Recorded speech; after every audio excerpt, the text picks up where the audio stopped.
5 мая 2002 года состоялся первый турнир K1 World Max в новой весовой категории до 70 килограммов.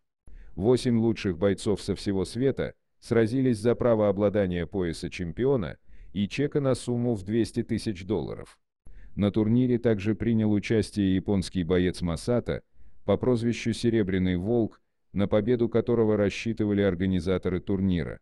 Однако 22-летний выходец из маленького голландского города с населением в 90 тысяч человек испортил все планы организаторам турнира.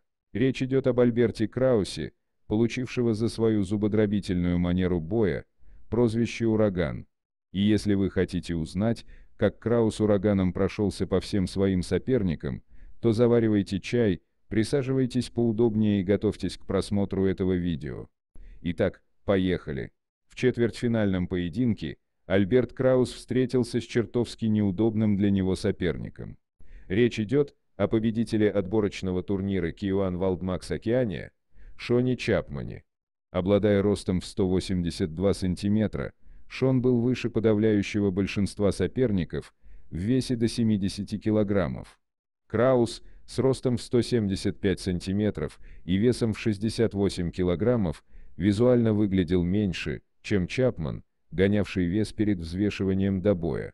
Несмотря на разницу в росте и весе, Краус уверенно шел вперед все 3 раунда, проваливая джебы и фронт-кики соперника. Шон, пятившийся назад с атаками весь поединок и получая в ответ град ударов, не смог усмирить бушующий ураган из Голландии. Единственное, что удалось сделать Шону, так это поставить большую гематому под левым глазом Крауса, преследовавшего Чапмана весь поединок. После окончания боя судьи единогласно присудили победу Альберту Краусу, вышедшего в полуфинал турнира против Масата Кобаяши. Бой против человека, ради которого и создавался этот турнир, начался с неспешной разведки на дистанции. Масата, обладавший, по словам Артура Кишенко, самым мощным лоу-киком в K1 World Max, принялся отбивать левую ногу Альберту Краусу, попутно работая левым джебом и правым хай-киком.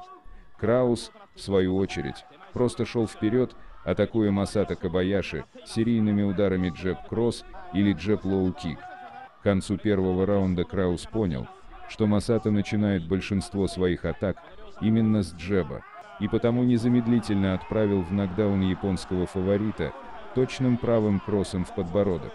Масата, рухнувший на ринг как мешок с картошкой, тут же встал на ноги под отсчет рефери и поднял руки. Дальнейшие 2 раунда японский боец безуспешно пытался переломить исход боя, периодически попадая под очередной шквал ударов от голландского урагана. В конце 3-го раунда Масата начал понимать, как работать с Альбертом Краусом. Но для того, чтобы переломить исход поединка в свою пользу, у Масата уже не было времени. После окончания поединка судьи единогласно присудили победу Альберту Краусу. Ну а потерпевший поражение Масата Кобаяши накрыл свою голову полотенцем, пытаясь скрыть свои слезы. В дальнейшем Масата проведет против Крауса еще 3 поединка, о чем мы расскажем вам в следующих видеороликах.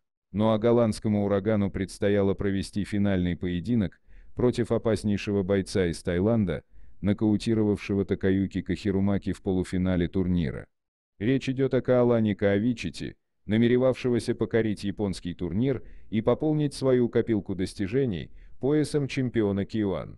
Краус, выходивший на бой с гематомой уже под 2-м глазом, не собирался пасовать перед чемпионом Люмпини в 3 весовых категориях.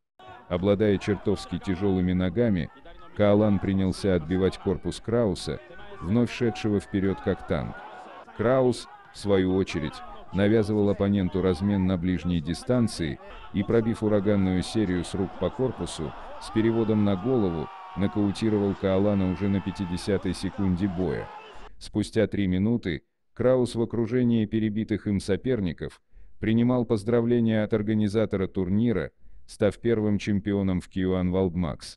В числе побитых им соперников присутствовал и сам Масата Кобаяши, который все еще не мог сдержать слезы после поражения.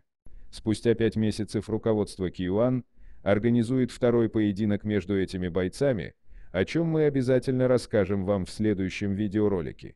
Ну а вы подписывайтесь на канал и ставьте лайк этому видео. Ваши лайки – лучшая благодарность за мой проделанный для вас труд. Всего хорошего.